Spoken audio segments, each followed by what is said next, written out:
사랑하는 성도 여러분, 오늘은 부활주일입니다. 우리 신앙생활에서 가장 중요한 것은 중요한 그 진리는 십자가와 부활입니다. 여러분 부활을 믿으십니까? 네. 부활은 믿는다 치고 아니면 죽어봐야 알지 이렇게 말하시면 좀 곤란해요. 사도 바울은 말하기를요, 만약 부활이 없다고 한다면은 저와 여러분 같은 이 교회 다니는 사람들이 가장 불쌍하고 어리석은 사람들이라고 그랬습니다. 만약 그리스도께서 다시 살아나시지 아니하셨다고 한다면은 또 우리가 전파하는 것이 헛된 것이요, 우리 믿음도 헛것이요, 우리가 거짓말쟁이가 된다라고 말씀하셨습니다. 또 우리는 여전히 죄 가운데 있을 수밖에 없고요, 우리가 복음을 전파하기 위해서 때로는 평생의 삶을 다 바쳐 수고하고 이 하던 모든 것들이 다 헛된 일이 된다는 이야기입니다. 또 여러분 예수님을 구세주로 믿고 그를 믿어 구원을 얻는다고 이렇게 믿고 있는데 예수님께서 죽음의 문제를 해결하지 못했다고 한다면 이 다 헛것 아니겠습니까? 또 우리가 사람들이 그동안 했던 그 모든 말들도 다 거짓말이 되는 거예요. 우리를 구원하지도 못할 그런 분을 메시아라고 속인 것이 됩니다. 그리고 교회 다닌다고 얼마나 고생이 많으세요. 재밌는 것도 못하고 먹는 것도 마음대로 못 먹고 마음껏 놀지도 못하고 새벽잠도 많이 못 주무시고 또 친척 가족들 대조사에 또 일일이 가보지도 못하고. 저도 지난주에 저희 숙부님께서 돌아가셨는데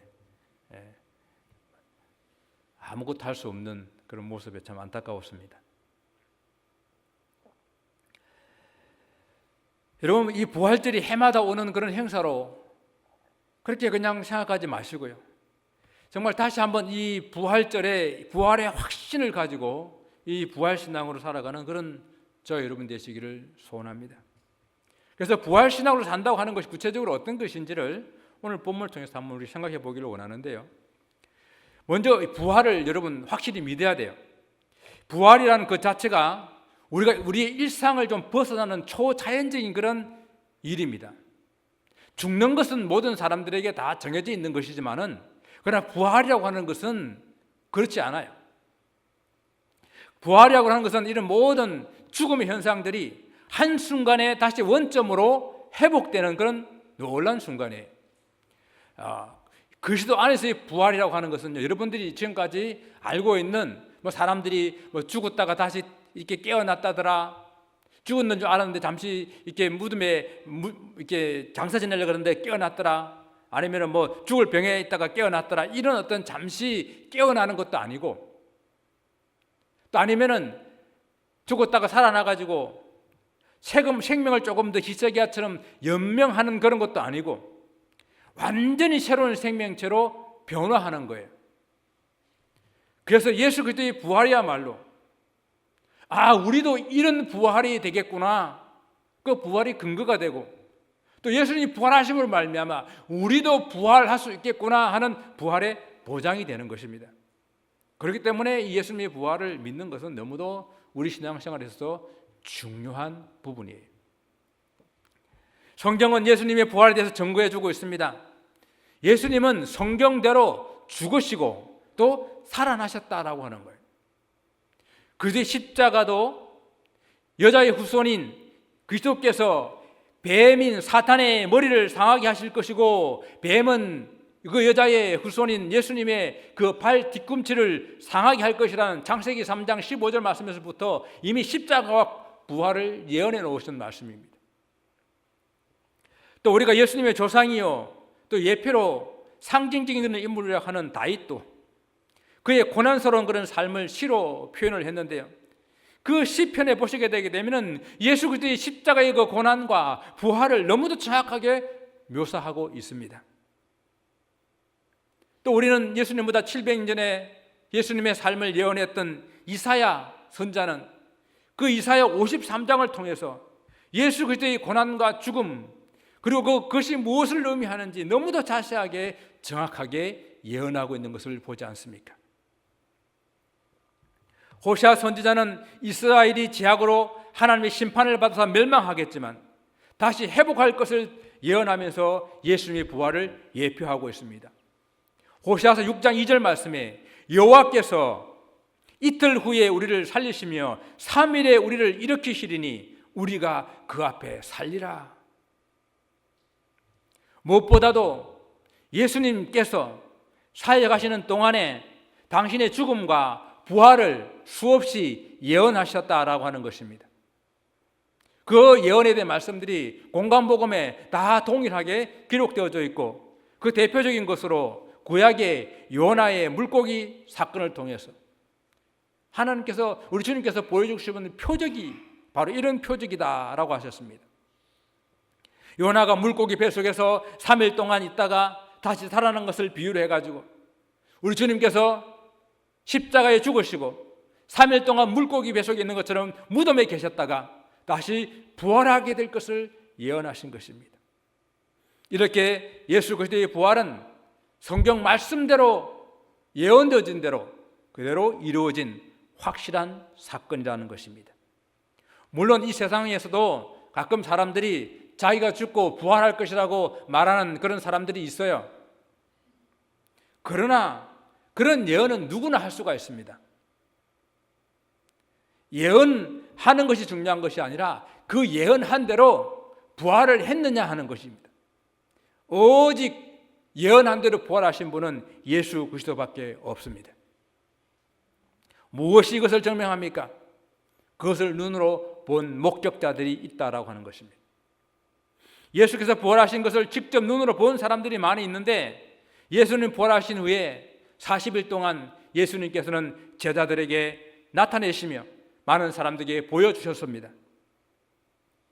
그 내용을 고린도후서 15장에서 말씀하시기를 게바에게도 보이시고 그리고 많은 사람들에게 12제자와 그리고 500여 형제들에게 일시에 보여주셨고 야고보에게도 그리고 이 고린도전서를 쓰고 있는 만삭되어 나지 못한 그런 나와 같은 바울에게도 보여주셨다라고 그렇게 고백하고 있는 거예요. 사도 바울이 이 고린도전서를 기록할 당시에도 그 예수님의 부활을 목격한 사람들이 태반이나 살아있다라고 그는 증언하고 있습니다. 예수님의 부활을 두고 가짜 뉴스가 많이 그 당시에는 퍼져나갔습니다. 예수님의 제자들이 시신을 훔쳐가서 부활했다고 거짓으로 소문을 냈다는 거예요. 그러면 그날 밤에 차라리 군사들이 지키지는 않았더라면 그 말이 좀 먹혀 들어갔을 텐데 그날에 그 무덤을 큰 돌로 막아놓고 봉인하지 않았더라면 그들의 말이 조금 일리가 있었을 텐데 오히려 그들이 예수님의 무덤을 큰 돌로 이렇게 봉해놓고 그리고 군사들이 밤새워 지켰던 것이 예수님의 부활을 더욱더 증명하게 되었습니다. 그리고 만약에 예수님의 제자들이 예수님의 시신을 훔쳐가지고 가져가서 예수님이 부활했다고 거짓말로 사람들에게 말했다 칩시다. 그러면은 자기들이 만드는 그 거짓 부활 교리를 만들어 놔놓고 그것을 위해서 그들의 평생을 바쳤다. 그게 말이 돼요? 우리가 예수님의 부활 이후에 예수님 제자들의 삶은 완전히 달라진 그런 삶이거든요. 우리가 성경 공부하면서 배우지 않았습니까? 처음에 예수님의 제자들이 예수님이 부를 때에 그들은 파트타임에 예수님의 제자로 일을 하다가 나중에는 풀타임으로 예수님 제자로 사역하다가 나중에는 어떻게 됩니까? 예수님께서 그들을 풀타임에 사도로 그들을 세상에 파송하고 난 이후에 예수님 부활 이후에는요 그 정도가 아니라 목숨을 내놓은 결사대로 그들이 사역을 하게 됩니다. 정말 모두 다 순교하기까지 주님의 십자가와 부활을 전하는데 이게 어떻게 거짓으로 예수님의 시신을 훔쳐간 제자들이 이런 삶을 살 수가 있겠습니까? 여러분, 부활의 신앙은 내가 지금 부활절을 대했을 때마다 다시 한 번 더 새겨질 뿐만 아니라 내 삶 속에서 늘 가져야 될 그런 신앙인데요. 우리가 부활 신앙으로 산다고 하는 것은 먼저 부활이 있기 위해서는 십자가에 죽음이 있었다라고 하는 것을 우리는 먼저 인식해야 됩니다. 죽지 않으면 다시 사는 것이 없지 않습니까? 그래서 부활신앙으로 산다고 하는 것은 나 자신도 십자가에서 죽었다라고 하는 것, 죽음에 그 동참하는 그런 삶을 사는 것입니다. 그래서 오늘 본문 말씀을 보게 되면요, 본문 3절 말씀을 보시게 되면요, 우리가 그의 죽으심과 합하여 세례를 받음으로 그와 함께 장사되었나니라고 말하고 있어요. 우리가 예수님을 믿는다는 그런 표정으로 받는 그런 세례는 이런 강력한 메시지가 들어 있습니다. 당시에 주님께서 십자가를 지셨을 때에 도망간 제자들, 주님을 모른다고 부인한 그런 베드로, 또 주님께서 끌려가시고 십자가 지실 때에 아무것도 할 수 없었던 수많은 그런 무리들이 다시 십자가의 고난에 동참할 수 있는 그 길은 주님께서 열어놓으신 바로 그들과 함께 세례를 받고, 세례를 받음으로 주님의 십자가에 다시 죽고 그 십자가와 함께 그 못 박히는 그런 경험을 그들이 다시 할 수 있게 하신 것입니다. 그리고 난 다음에 세례를 받고 난 이후에 신앙생활하는 사람들, 또 세례를 받고 난 이후에 어떻게 해서 계속해서 예수님의 그 죽으심에, 예수님의 부활하심에 동참하는 그런 경험을 할 수 있을 것인가? 그것은 바로 오늘 저와 여러분들이 행했던 성찬 예식을 통해서 할 수 있게끔 하셨습니다.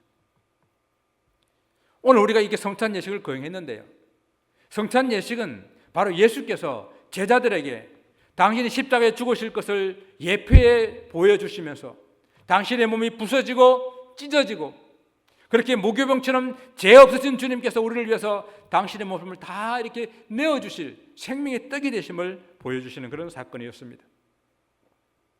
십자가 위에서 내가 목마르다 외치며 그 몸에 피 한 방울, 물 한 방울까지 다 쏟아내으시며 우리를 위해서 흘려주실 그 보혈을 상징하는 붉은 포도주를 손에 드시고, 이것은 너희를 위하여 흘리는 바 나의 언약의 피라고 말씀하시며, 우리는 이 언약의 피가 되신 이 귀한 예식에 함께 동참을 하십니다. 그래서 이 예식에 동참할 때마다 여러분들은 그 주의 죽으심과 주의 그 부활하심에 다시 한번 동참하면서 다시 십자가를 지며 살겠다고 결단하는 그런 귀한 의식을 하는 것입니다.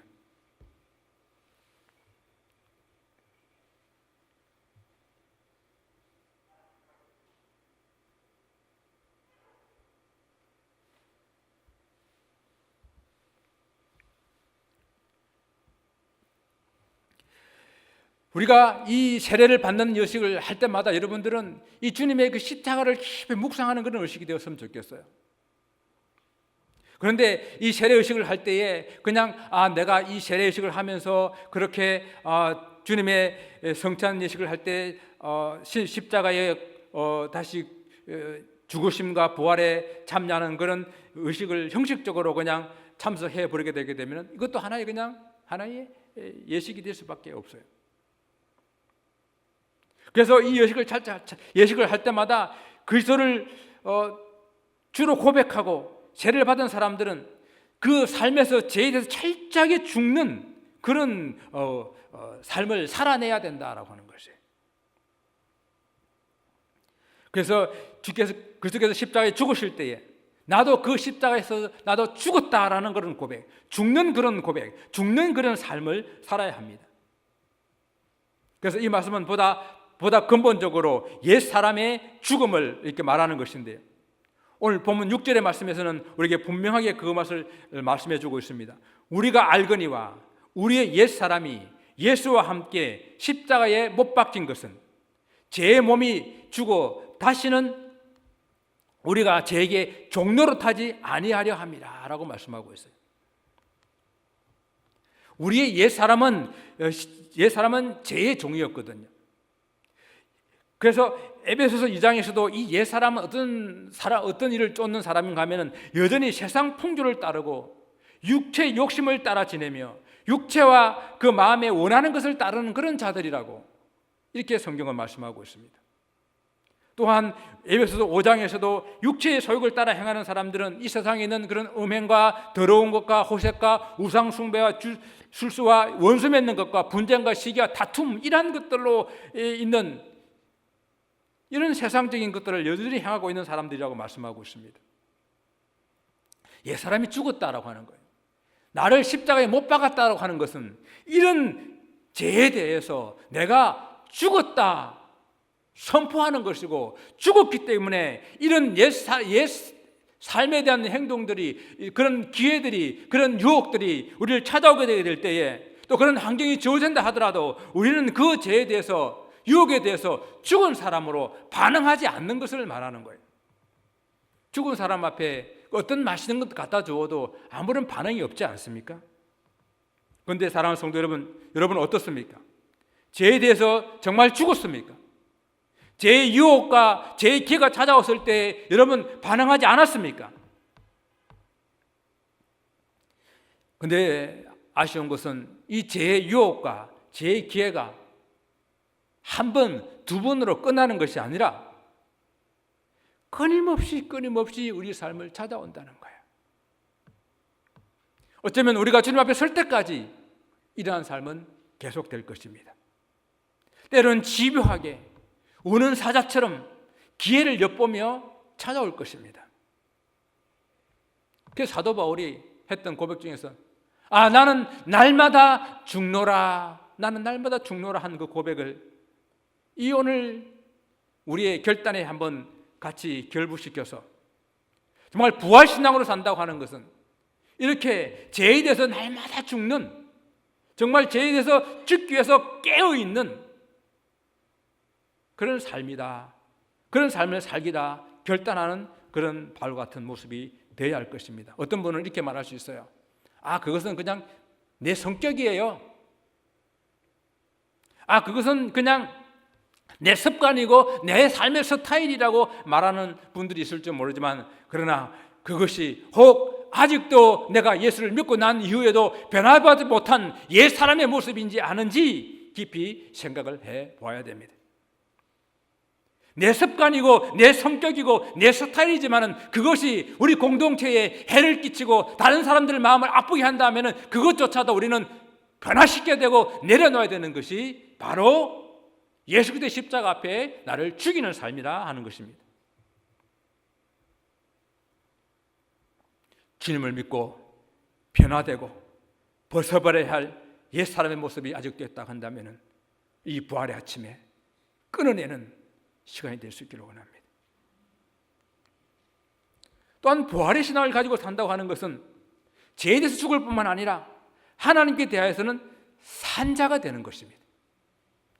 성도는 하나님의 앞에서 또 하나님과 함께, 그리고 하나님과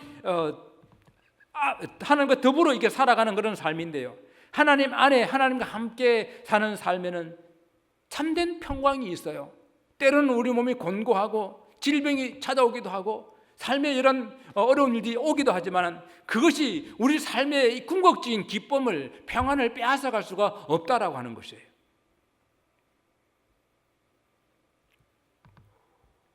하나님께서 이 부활의 신앙을 가지고 살아가는 성도들에게 죄에 대해서는 죽은 자라고 말씀하셨는데, 이는 다시는 그 사람에게는 사망이라고 하는 것이 그 삶을 주장하지 못한다는 그런 말씀입니다. 그리스도께서 죄에 대해서 단번에 죽으시고 사망 권세를 이기시고 부활하셨기 때문에 다시는 사망이 우리의 삶을 주관하지 못합니다. 육신은 죽을 수가 있어요. 그러나 우리의 영은 결코 죽일 수가 없다라고 하는 것이에요. 그리스도의 부활을 믿는 성도들은 그리스도와 함께 연합되어서 다시는 사망이 우리를 주장하지 못합니다. 할렐루야. 그리스도께 연합되었다고 하는 것은 또 그리스도 안에 있다는 말과 같은 뜻이죠. 우리가 그리스도를 믿음으로 그리스도의 죽음과 그리고 그리스도의 부활이 그것은 곧 나의 죽음이요 곧 그것은 나의 부활이 된다라는 말씀입니다. 예수님의 십자가 죽음이 유월절에 있었던 중요한 그런 의미는요, 예수님이 유월절 어린 양으로 죽으셔서 우리 모든 죄를 대속하시겠다는 의미와 함께 유월절이 있는 그 기간에 첫 번째 안식일 다음 날이 초실절이에요.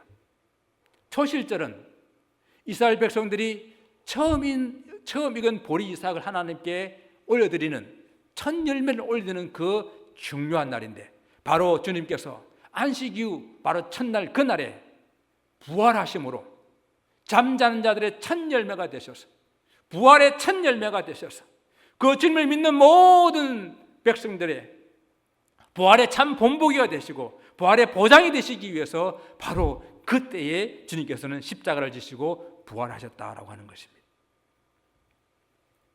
우리의 부활은 우리도 그날에 불갑을 썩지 아니할 영광의 몸을 입고 부활하여 주님과 함께 영원한 삶을 살게 될 것인데요, 그래서 사도 바울은 이런 부활신앙을 가지고 사는 사람들은 사망에 대해서 이런 선포를 해야 된다고 우리에게 가르쳐주고 있습니다. 사망아 너희 승리가 어디 있느냐, 사망아 쏘는 것이 어디 있느냐, 우리 주 예수 그리스도로 말미암아 우리에게 승리를 주시는 하나님께 감사한다.